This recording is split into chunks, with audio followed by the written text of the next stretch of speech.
O Acervo Mucuripe é um projeto de preservação da memória coletiva do bairro Grande Mucuripe, localizado no litoral leste de Fortaleza.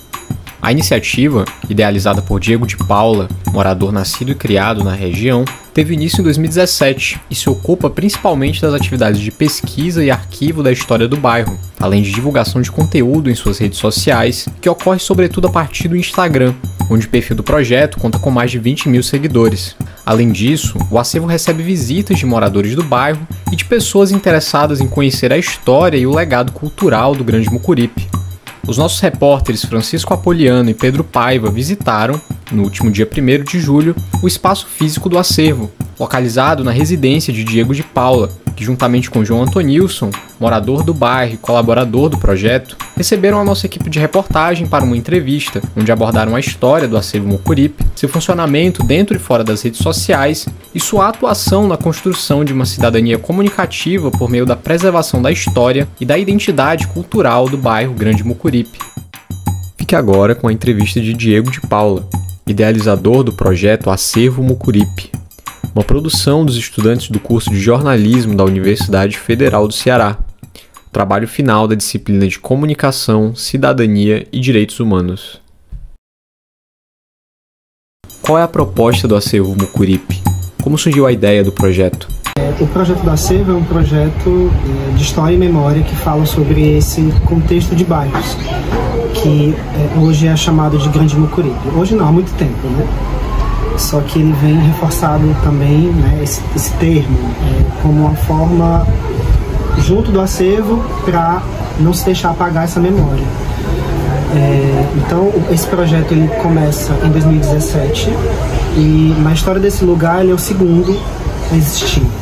Então eu não sou o primeiro fazendo esse projeto de museologia social, né, que acaba que envolve também outras áreas, né, como a educação patrimonial, né, direitos também, direito à cidade, né. Eu acho que um projeto de memória ele envolve muitas coisas, ele ajuda a lembrar bastante coisa, né, assim, não só histórica, mas também política, geográfica, né. E esse projeto de memória ele é o segundo, que é fundado em 22 de fevereiro de 2017. Eu criei primeiro as redes sociais, depois eu abro as portas da minha casa para a cidade, né? Que, claro, isso interessou primeiramente as instituições, as universidades, escolas, e aos poucos, né, de forma meio tímida, foi agregando a comunidade, porque como nós, enquanto sociedade civil, não temos essa aproximação, né, de museus, espaços culturais, então, de certa forma, os moradores também conseguiram entender que é um museu dentro da periferia, né, um mini museu, e que elas fazem parte disso, né? Porque se eu estou falando sobre o bairro, eu estou falando sobre as pessoas, estou falando sobre as pessoas, estou falando sobre as histórias, né? Não dá para separar. E todo mundo tem uma história a compartilhar. E quando eu vou fazer esses registros, obviamente que não é do dia para a noite, né? Isso passa por toda uma trajetória, toda uma jornada de compreensão que era necessário continuar esse trabalho, né? Depois eu entendi que era necessário continuar esse trabalho, que um dia foi realizado pela Verinha Miranda, né? Que já não está mais viva, não está mais entre nós, mas que fundou o acervo dela em 1997, né? 17 de maio de 97. E que no ano 2000 teve que dar espaço aonde hoje é a Via Expressa, né? Então se passou uma avenida por cima de um museu, né? Isso é muito simbólico e também é muito violento, né? Porque desejaram criar uma avenida para dar acesso ao porto, né? Essas cargas pesadas de forma mais rápida, e passou por cima desse lugar, né? Que é um lugar de memória, né?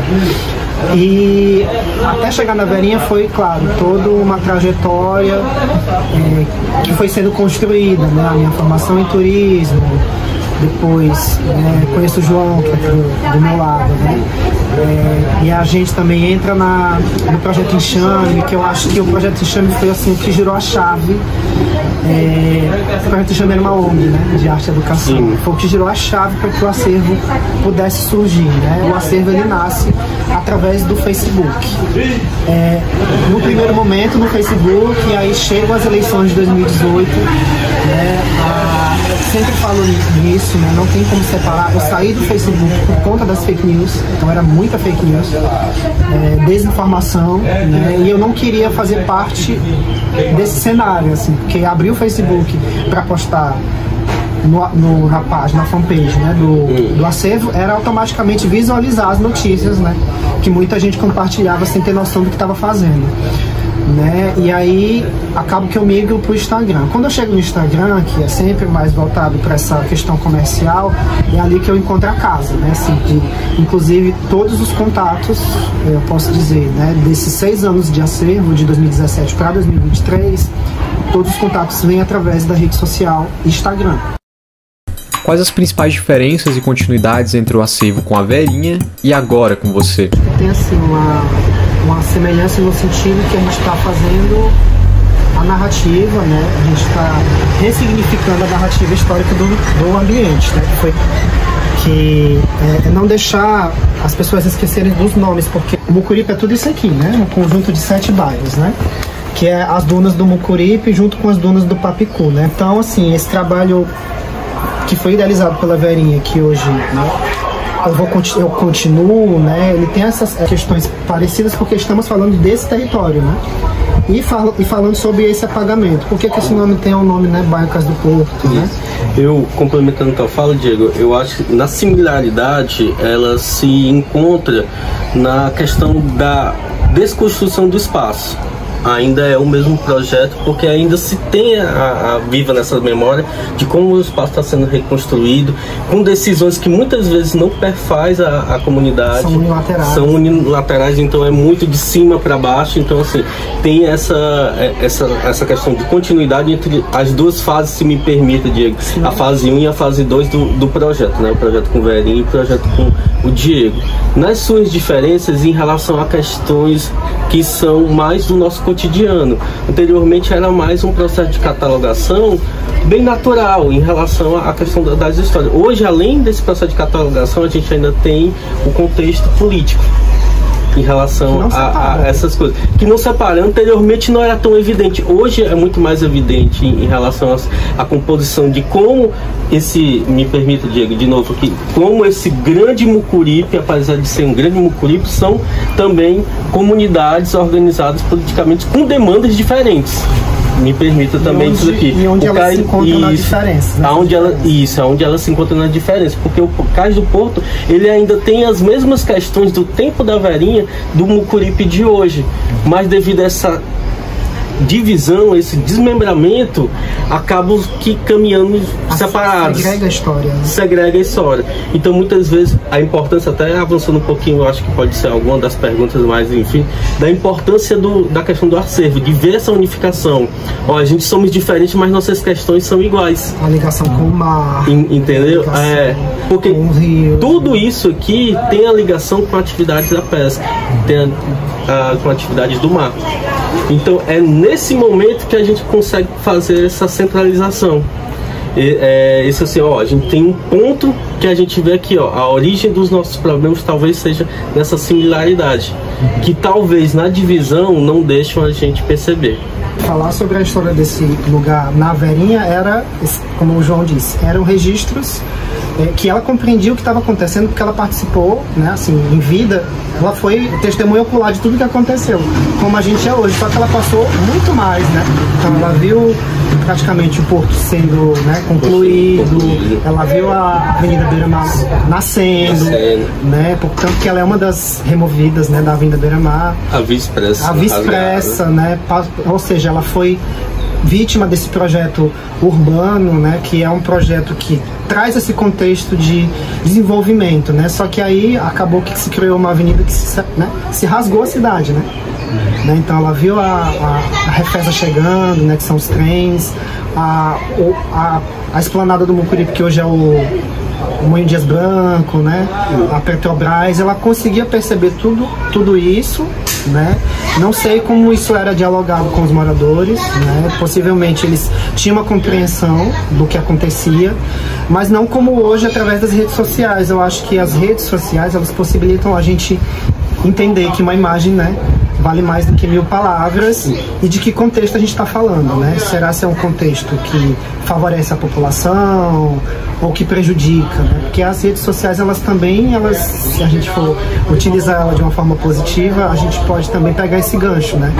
Que o acervo, hoje, ele tenta dialogar, tenta se aproximar através desse direito à cidade, daquilo que está sendo ainda impactado, né? Em pleno 2023, ainda estamos falando sobre especulação imobiliária, né? Parece que a gente nunca vai deixar de falar sobre isso, porque é uma coisa que incide na comunidade, né? Projetos que vão sendo construídos, né?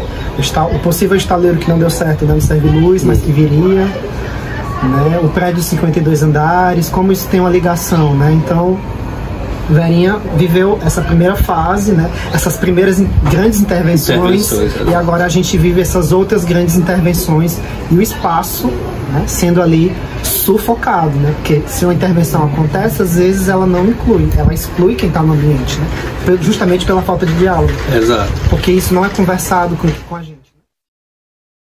O projeto do Acervo promove em sua página do Instagram a divulgação de conteúdo de moradores do bairro, como fotografias, textos e anúncios de pessoas ou animais desaparecidos. Como é que você avalia esse tipo de contribuição na construção de uma comunicação mais participativa?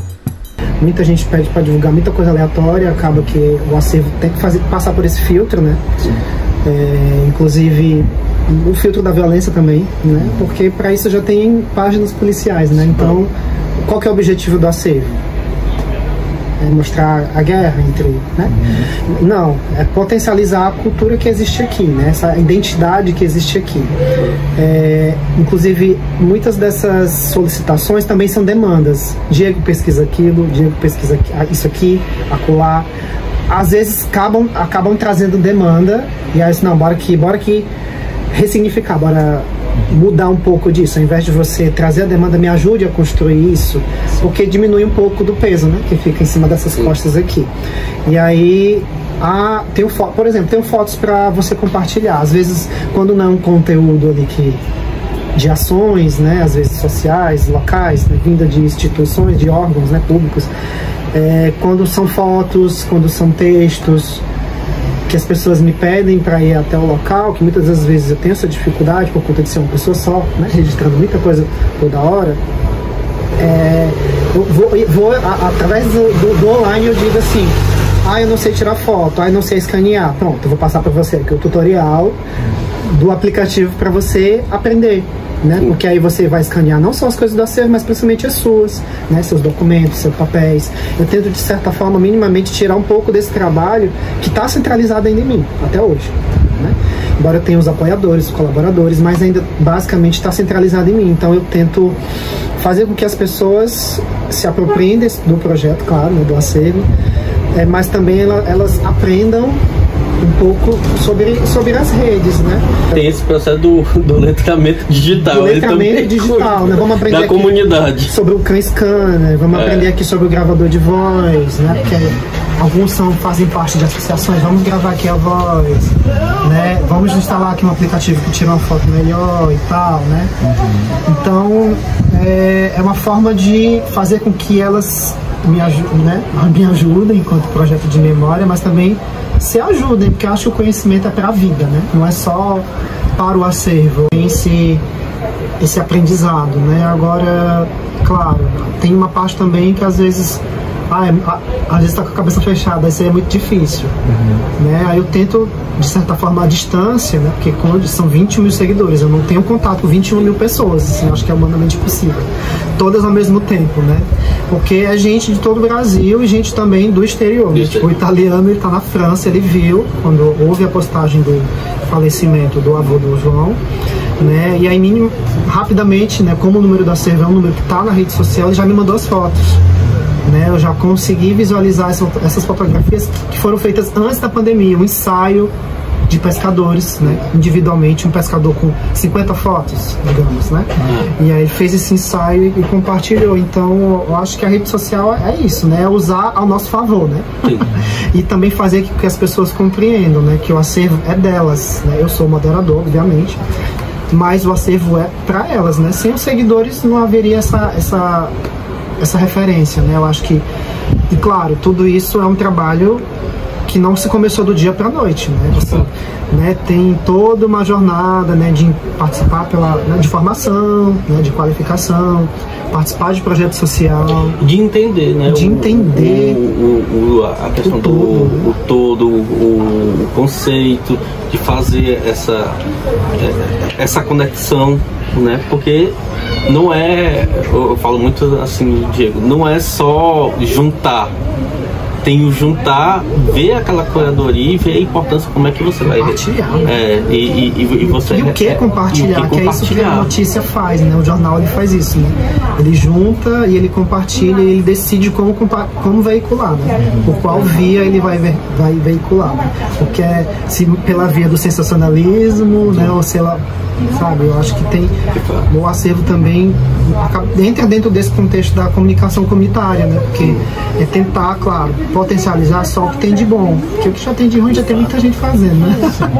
Já tem muitos outros veículos, né? É mais fácil. Barra Pesada, acabou Barra Pesada, mas existem outros canais, né? Então eu acho que dá para tentar ressignificar essa história, reconstruir essa história que está sendo apagada, né? Existe esse processo de apagamento, né? Para que a gente não compreenda o nosso lugar, não só de fala, mas o nosso lugar nesse contexto, né? Dentro da cidade, né? Eu estava até comentando com o João e com outra pessoa também, né? Eu acho que não me lembro se foi com o João, mas por exemplo, o Grande Mucuripe ele tem sociólogos, né? Então se faz uma reportagem sobre aqui, por que eu vou chamar um sociólogo de fora? Né? O Grande Mucuripe tem os turismólogos, né? Aí fazem um evento sem os turismólogos daqui, sabe? Eu sempre fico tentando puxar para a comunidade, que tem potencial na comunidade, tem gente profissional, né?